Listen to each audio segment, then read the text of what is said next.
Prakash, and Swami Prakash for the opportunity to speak to all of you. Something that has been giving astonishing results in the last 30 to 40 years.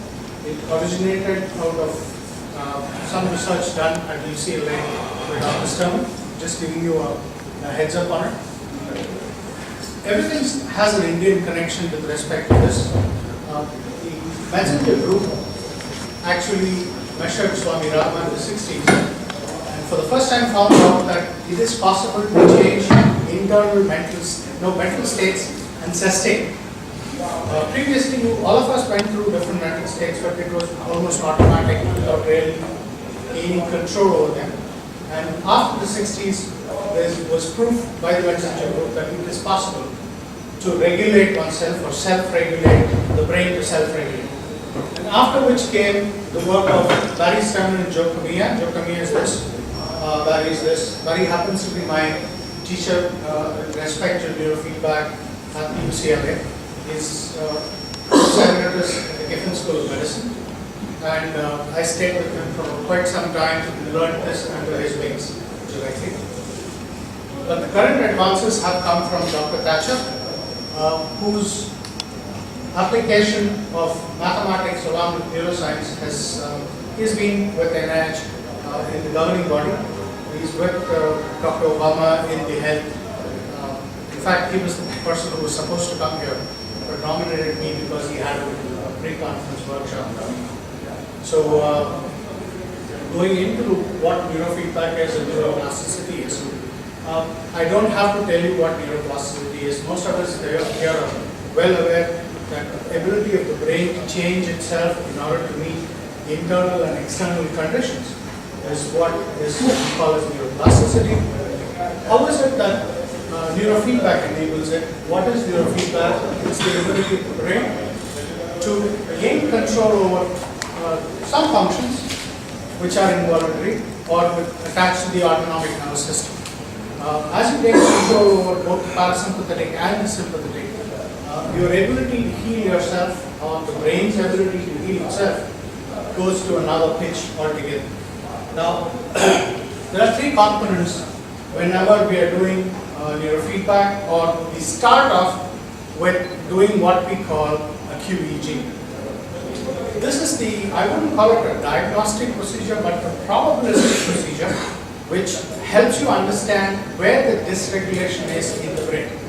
Whenever you are able to find out where the dysregulation is, the recovery process or the retraining process or the training process, for example in autism or people with epilepsy to start with, is almost astonishing. Some of that data is going to be talked about now. The first is eyeballing the EEG, which every neurologist does in order to find seizures. The second is comparing it to a normative database so that you have an idea as to where that person is with respect to external behavior. We are not looking at people with normal behavior, but with people who have issues with bringing forth behavior which is not considered normal. Number three is electrical imaging, and we use what is called Loretta. This was discovered by Roberto Pascal Marchi of the Key Institute in Switzerland. And that's been used very successfully in order to localize dysfunction and help people overcome this. One of the things that has happened lately is something which I will talk about again. All of us are very familiar with this. We are calling the EEG, and we are also very familiar with this, most of the neurologists, with this particular pattern. Now, this was comparing the same EEG with a normative database and to see where exactly this particular person is with respect to another. I think it's a 35-year-old female who had seizures for a long time, and we were able to help her out. I'll show you the data regarding this as we go along. So you're comparing this person's EEG, it's a 1980 EEG, converted into a QEEG, and we're looking at both what is happening in the frequencies, both absolute and relative, and what is happening with respect to network properties in the brain, asymmetry, coherence or connectivity, and phase or time in the brain. Where exactly is the problem? Now, this was localized, as I said, it's a 35-year-old female. The dysfunction was localized to the right temporal lobe. What are the advantages? This same person, she had done multiple EEGs, MRIs.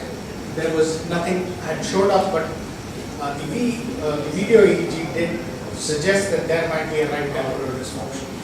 Once this was corrected, this is what happened. Take a look at what this EEG looks like. Where we are here. This happened after just 15 sessions. Right now, I'm working with somebody who's a 9-year-old with myoclonic seizures, and he's been having it from day one. Took about 20 sessions. That's all. Still on medication, still doing what he's doing, but seizures down so dramatically, the mother could not believe that we could actually help this child out until we actually did. Now, that's probably the advantage of having a QEEG, because you are doing three things. First, you are eyeballing, and if there is a seizure, the person is sent away to a neurologist to take it. There is no attempt at medication, no attempt at doing something, because we want more stability in the brain. But if you are localizing this particular area and working with it, using neurofeedback as a mechanism for this, we seem to be getting results which are tremendous, not just in epilepsy, but also in other conditions. The other condition that I'm taking up is that of a 46-year-old female with pain problems in the insula. And all it took was 8 sessions. We had to do some very high-end, we used what is called as Loretta training, which is today available. Dr. Thatcher was the person who has been instrumental in bringing it out to the world. And all it took was just 8 sessions. And you can see what has happened.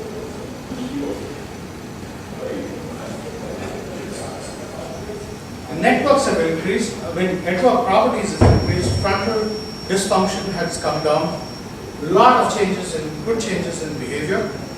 So if you're talking about pain, what happens to somebody with depression and low back pain?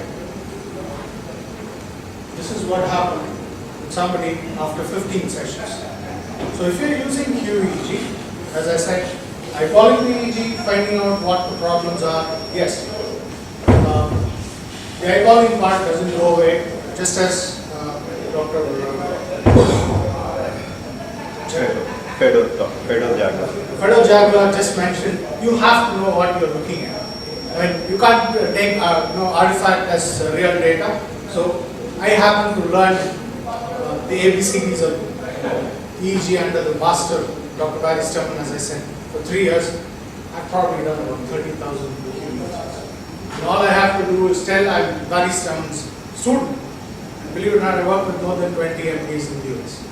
Everybody sends files to me and says, hey, Sri, just do this for me and get it back. And we've been able to produce this kind of results every day. So it is based on doing the QEEG right first. Let's take the same person, where is the problem? Right anterior cingulate, you can see what has happened. So it's a huge change in terms of how, in terms of the standard deviation, we went down from 3 to 2.7, I think. But yet, the areas that got changed in posterior cingulate, anterior cingulate, made a very big change to pain perception of the person. Looking at migraines, this is a person with, again, 40-year-old migraines. I think she's a female. We did about 10 sessions. So this is a paper which came out on migraines by, he's an MD, the Neuro-psychiatrist in Florida. Then we had a student with Asperger's. We did sessions. I think we did 15 sessions with this child. I think it's there. You can see what is a global change that we could bring about in this no cognitive score. Once again, all of them went through to the QEEG as the initial process, and definitely Loretta. Some of the trainings that were used was Loretta itself, because we could work with the broadband areas, we could find out where the issue is. You saw, we could work with the insula on this, we could work with the anterior cingulate on this. You can specify whether it is the left or the right, which frequency band you want to work with. I don't know. If you don't have a Z-score evaluation of what is happening, a statistical measure, I don't know what is going to be the statistical measure of that particular area for that particular age. So if I'm just working with amplitudes, with absolute values, there is always the probability of something going wrong and having amp reactions. But when we have a statistical measure, it seems to have no amp reactions. And I've been in this field now for 15 years, and I've been working with Z-scores for now probably 8 years, if not 6. And not even a single case where we have had amp reactions. I will tell you towards the end, one of the things that I have been able to innovate, thanks to my spiritual life. I stayed in different ashrams for 15 years. Therefore, I didn't ever have to try putting electrodes on my head. In fact, Gandhi used to say this. He used to say, hey, if you produce something and you want to know whether that works, put it on a tree. He will tell you whether it works or not. Because the last 5 years was spent at minus 50 degrees without any electricity, any infrastructure. And I had to regulate my brain in order to be able to do that. So I also did 5 masters. So by the way, published a book called Brain Re-Engineering. Came out by Sage in 2003. So not had time. I work 7 days a week. Start working at 4:30 in the morning. Generally end at around 11 in the night. 7 days. I don't know the meaning of the word vacation. Every day I'm on vacation, if you ask me. All right. So this is a child who had problems when he went to his graduate school. Information processing was definitely a problem. He hit literally a wall. And here's what happened. We were able to bring up global score, increase it by 11, whereas the IPS went up by 21. Sorry. This is an 18-year-old Asperger's student. Social behavior was a problem. Cognitive score was very difficult. Learning was very difficult in the brain. Again, return neurofeedback. The worst scenario is that this is 10 sessions. This child, who's 18, believe it or not, was called a dud in class. For 18 years, he goes through a tag which he is carrying all the time. Some of the schools have the bad habit of putting monkey caps on, or the dunce cap on him. And this was continued with him for almost till he was 17. At 18, after he went through this, he was termed a genius with the same soil. I don't know who's the dunce. He had to carry the label of being a dunce. And this is after just 10 sessions of Loretta's Z-score. So if you're working and diagnosing the right things, what are the areas that we have covered very quickly? We've done epilepsy, we've done pain, we've done depression, we've done cognitive improvement, we've done somebody with Asperger's. I work a lot with children with the autistic spectrum. You can see what happens. Again, 10 sessions. Somebody was telling me autism, is a long-term process. Oh, it takes 2 years, 3 years. I said, I'm sorry to disappoint. That's what it takes. And I have seen this again. I've had people speaking after 10 sessions. If you know what you're doing, if you diagnose with the right tools and do the right things, most cutting-edge technology that is out there, 10 sessions. Same with the 23-year-old. We did a comprehensive testing. This is the information, the paper on cognitive enhancement. We also have, I worked with Pierre Beauchamp, who is Dr. Pierre Beauchamp, who has delivered more than 40 gold medals for Canada across different sports. It so happens the only Indian gold. Anybody remember who got the gold for us? Individual gold. Anybody here? Abhinav works with Pierre Beauchamp, and he did neurofeedback right before he won the Beijing Olympics. I have it on tape that if he had not done certain things and trained his brain, he would have lost. Small secret, his rifle was tampered with and was out by 25 clicks before the final. They have less than 5 minutes to readjust. Normally, knowing Abhinav is a person who generally is very labile emotional. He would have worried more about who did this rather than go and shoot. Controlled himself, reconnected his rifle, went back and shot. I do a lot of work with peak performance. Some of them. I work with 40 PGA golfers. Two with paper shot, but also work with US Armed Forces. People who got shot through the head, thankfully had Kevlar helmets. So there is a concussion problem. So we have 3 weeks at Camp David. Some people in the US may know this. It's exclusively Mark Zola works with it, and he sends me to cues and say, how do we work this out? Okay, so this is the latest research that has been published. This is for the first time we have empirical evidence that neurofeedback increases or induces changes in both white and gray matter. So this is just coming out in Neuroscience. Some of us may have read this guy's book. He's from the University of Montreal. Mario Beauregard is, I did a master's in imaging, and my project was with Mario in sports injuries in Montreal, using fMRI and other, how to help these children now, people out. So this is just coming out. So the list of things started with seizures, as I said. Buddy's work was instrumental in getting seizures out of the system. Absolutely, in many cases, they're not refractory. There was really not producing anything at all in the brain. All the drugs were taken, then went on. Now today, there are so many things that have come in. No peak performance should come probably there or here. So, Buddy and his group trained, I don't know whether I can say this, but I think the paper is already out. The initial stealth bomber had 3 buttons because of the cognitive growth that is coming into the stealth bomber. It's a huge amount of cognitive growth that was coming in. He reduced it to 2. That's not a mean achievement at all. And these guys are all top gun pilots. Extremely fit, extremely physically, very, very capable, also very intelligent. At the same time, if you could implement, there is a paper out which helped the Royal Philharmonica become 40% better. Wow! Royal Philharmonica, you can make a normal guy make 40% better. These guys are the best in the world at doing what they're doing. Still, their scales went up by 40%. So the number of things that we are doing is increasing all the time.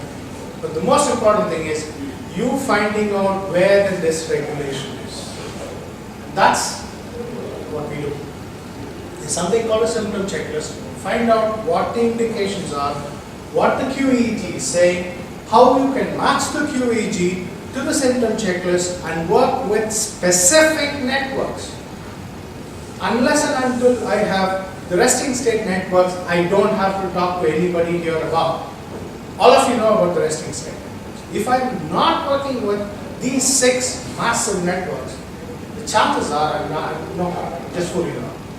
I don't know what I'm doing. So these results are produced by people who understand neuroscience, understand how neurofeedback works, understand how learning happens in the brain.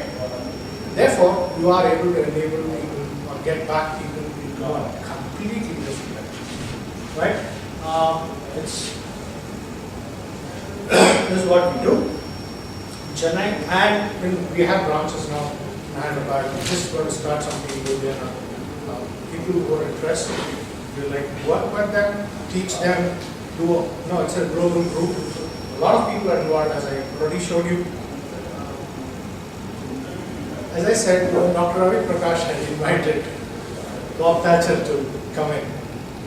He said, I told him after I spoke to you that he's invited me to give a lecture in the morning on 14th. This is what And it didn't come back to me. It went out to the whole neuro-guide groups, which is more than 14,000 people across the world. So this was quite an appreciation. If anybody wants this presentation of just send me a mail and I will support it. Right? Or want me to work with you, see what we can do, make the whole global group. Okay, thanks. Thank you. First, let me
state and the people who then are in the normal conscious state? Yes, sir.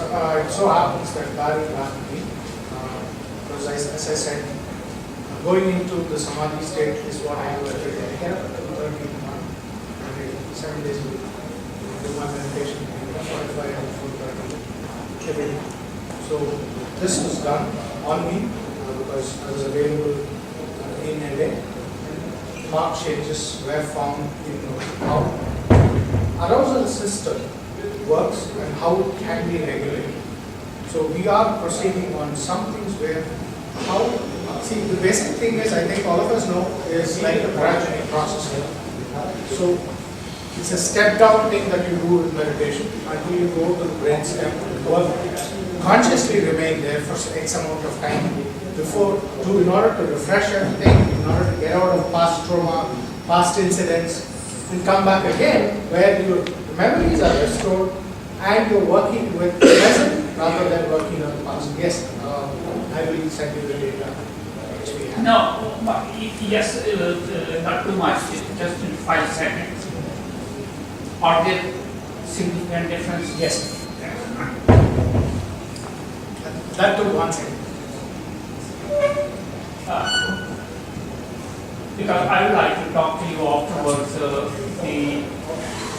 some of the concepts which we have developed, and maybe from a practical point of view, you can look at if they correlate the molecular machinery when these things are in that stage of consciousness. Yeah, maybe with second messengers, if that is what you're talking about. I understand what you say. Yeah, it's really, yeah. Okay, Dr. Kelechi Nwereji from Nigeria. Just a small question. How long would these symptoms have lasted before you achieve good results? For example, if someone was born with some symptoms, you still achieve results using your good? When this 35-year-old has been suffering from epilepsy all through her life, but it did not show up on the normal EEG, it did not show up on MRI, it did not, when 3 tests are MRI. But when we did the QEEG, it showed up. When we took tests and then we verified it with the video EEG, we knew for sure that this and that matched. And this is a person after 15 sessions.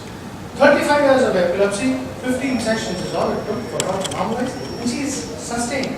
We had to do it for about 6 to 7 months, continue reinforcing it. Once she got normalized, and then the doctor titrated her down, because if you remove drugs at anybody, I shouldn't even be talking about. So the neurologist who was attending on her titrated the drugs down. She is now completely without drugs and she is sustained it. I not only know this one person, I know at least about 40 to 50. In many cases, the drug dose becomes even subclinical. Very little, but you need the drug dose in the system in order to avoid seizures. Quite a few people have that. And secondly, apart from the brain, can this be applied to diseases or symptoms attributable to the spinal cord? Yes. Today, I'm actually working with somebody who had a stroke. She was working in Microsoft. She shouldn't have given birth. She had in the left parietal temporal region. She was completely regular. We used both the spine and the brain to work together. And now she's walking and speaking now. She's 33 years old. And she was a brilliant person. She's known, can't give her name. She was known across Microsoft. I have 2 cousins working in Microsoft. The moment I said her name, she said, "Wow, are you helping her? I hope she comes back to Microsoft." Thank you. Hi Shrivan, this is Dr. Lukasniko from Delhi. Yes. I just wanted to ask you, firstly thank you for showing something which is interesting, but at the same time it is very trying when we as conventional doctors pay attention, to be honest. But then at the same time on the scientific side of it, you have shown some case reports, some case studies. Some publications also. Yes. I have a huge list. I can give you that. But then on the skeptical side of it, neurofeedback and stuff like that, they have been shown to work in sporadic cases.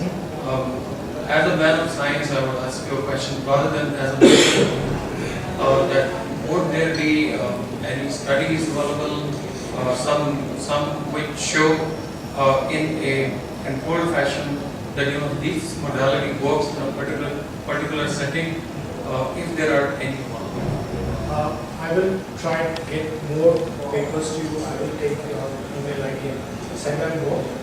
One of the biggest problems that we have had, funding has not been that easy to get, and most of the time it is cooperation between a set of people by which we have been able to publish with a very small number of people. And number two, I think the double-blind issue cannot be applied to somebody who is paying for it, and we have issues there because we can't do something which is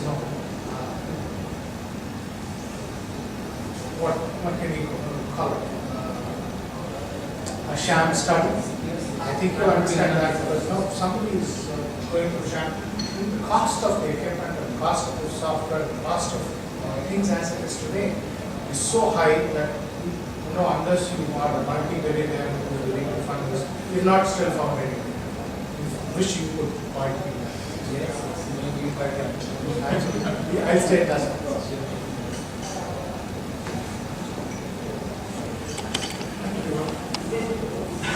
Thank you very much for conceptual, very nice lecture. I have maybe a naive question. All cases you presented are characterized by primary neuropsychological problems. What about when the problems are secondary, like in people suffering from tinnitus? Will it help?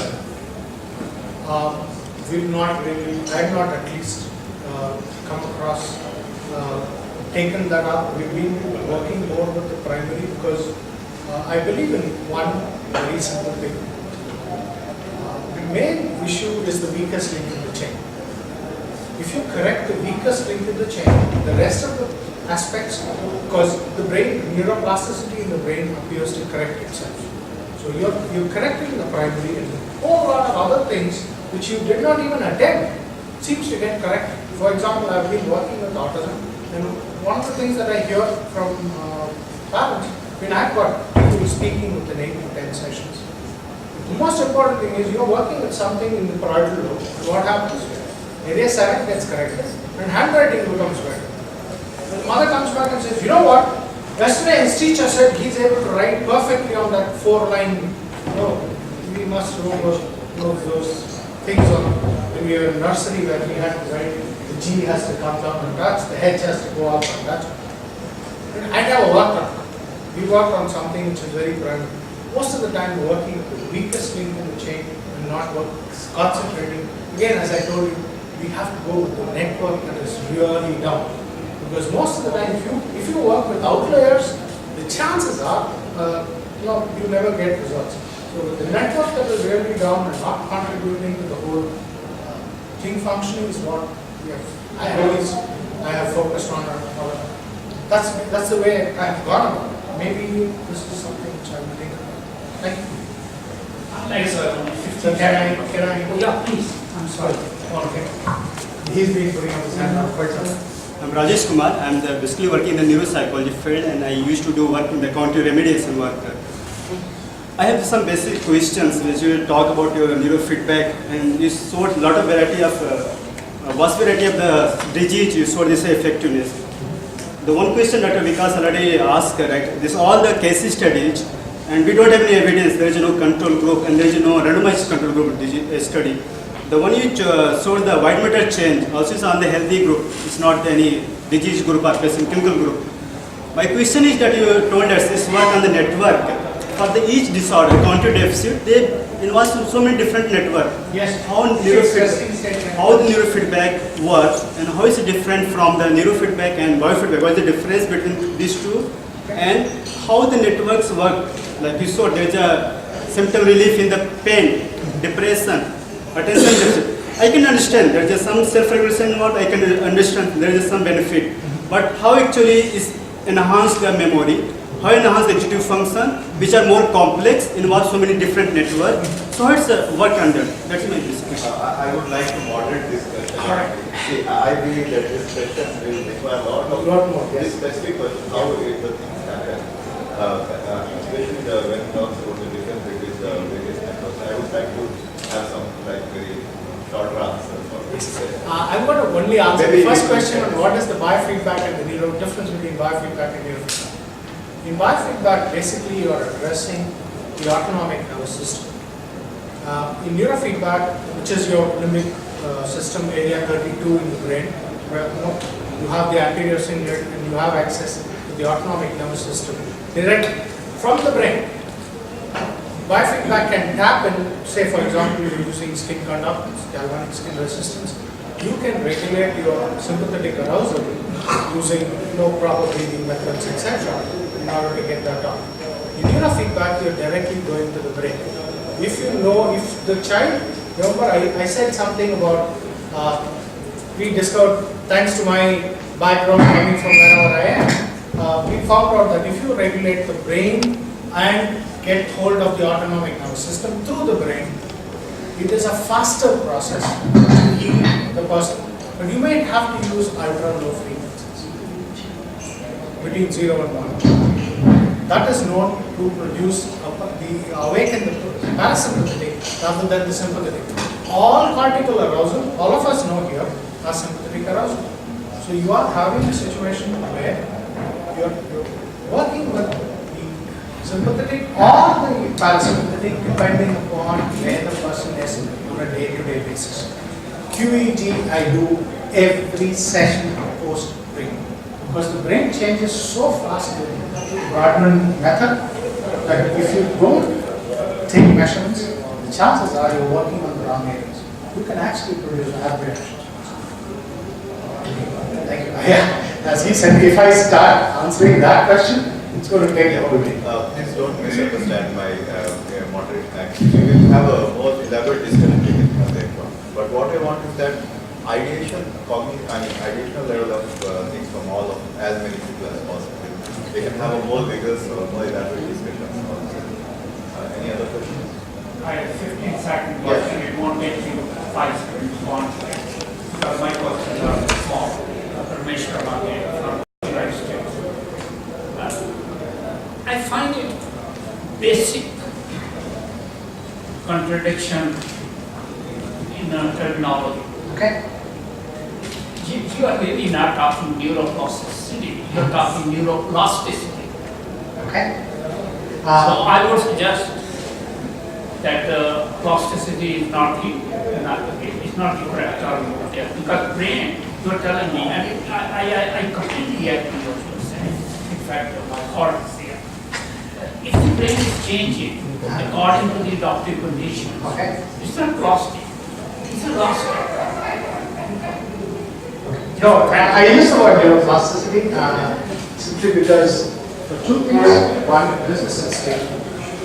And wherever we have done the changes, it seems to have a network effect as well as the amplitude effect. So in terms of frequencies and in network capabilities, the whole thing changes. One. Number two, this has been the term that has been used by Black. And it has been acknowledged across the world in terms of the SMR rhythm, and if you're familiar with it. That was the time when they said that if a neuron is damaged, it doesn't come back. No, that no longer comes back. that was So much earlier than Barry. Yeah. Barry disproved that. So I think your term should be changed by if your term and That's right. daily, but it should be changed from plasticity to elasticity. You have a much wider. I understand. No, I'm bound by the field which I'm talking. I'm sorry. Yeah, we can all agree that terminologies can be very tricky sometimes. See, Brodmann areas, all of us know of 50, 47. And yes, Ramchandra will say 128. Thank you. Let me